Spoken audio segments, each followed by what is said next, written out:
ओम शांति। मीठे लाडले बच्चे, तुम्हारी है रूहानी याद की यात्रा।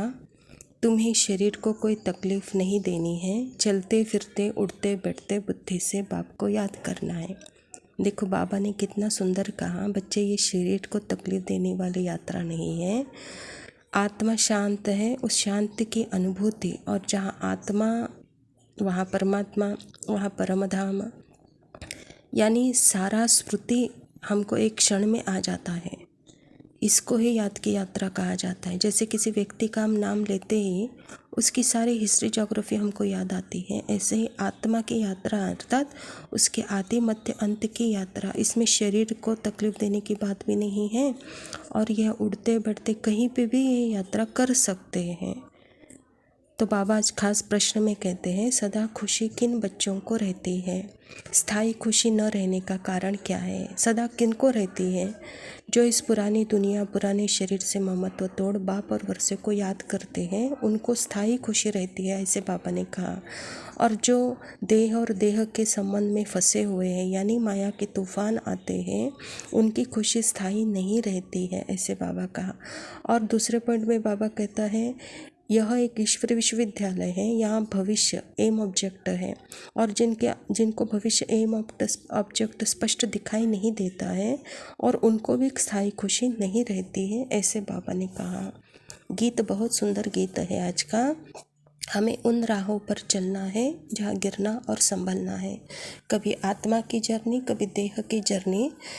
देह की जर्नी यानी गिरने की जर्नी, आत्मा की जर्नी यानी उड़ने की जर्नी। तो इस राह पर कभी गिरेंगे, कभी उड़ेंगे, फिर भी रुकना नहीं है।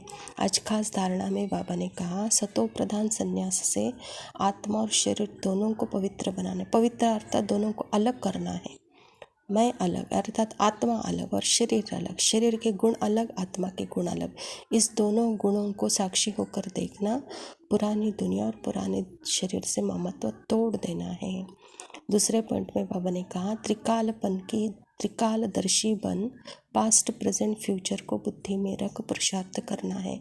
बाबा ने हमको आदि मध्य अंत का ज्ञान दिया। क्यों दिया? क्योंकि प्रेजेंट में रहने के लिए। प्रेजेंट अर्थात ही समय चल रहा है घोर विनाश का, और स्मृति और पिता बहुत सुखकारी है। तो इस स्मृति और पिता के स्वरूप में स्थित रहना, यही प्रेजेंट में रहना है। वरदान में बाबा खास कहते हैं, पुराने हिसाब किताब को समाप्त कर संपूर्णता का समारोह मनाने वाले बंधन मुक्त भव। इस पराये देश में जब सभी बंधन मुक्त आत्मा बन जाते हैं, तब बाप आकर स्वरूप और स्वदेश की स्मृति दिलाते हैं। तो बंधन मुक्त बनाए स्वदेश में ले जाते हैं, स्वराज्याधिकारी बनाते हैं। तो अपने स्वदेश चलने के लिए इस हिसाब किताब की समाप्ति का समारोह मनाओ। जब यह समारोह मनाएंगे तो अंत में संपूर्णता का समारोह मना सकेंगे। बहुत काल के बंधन मुक्त ही बहुत काल के जीवन मुक्त पद को प्राप्त कर सकते हैं। स्लोगन में बाबा कहता, अपने उमंग उत्साह के सहयोग और मीठे बोल से कमज़ोर को शक्तिशाली बना देना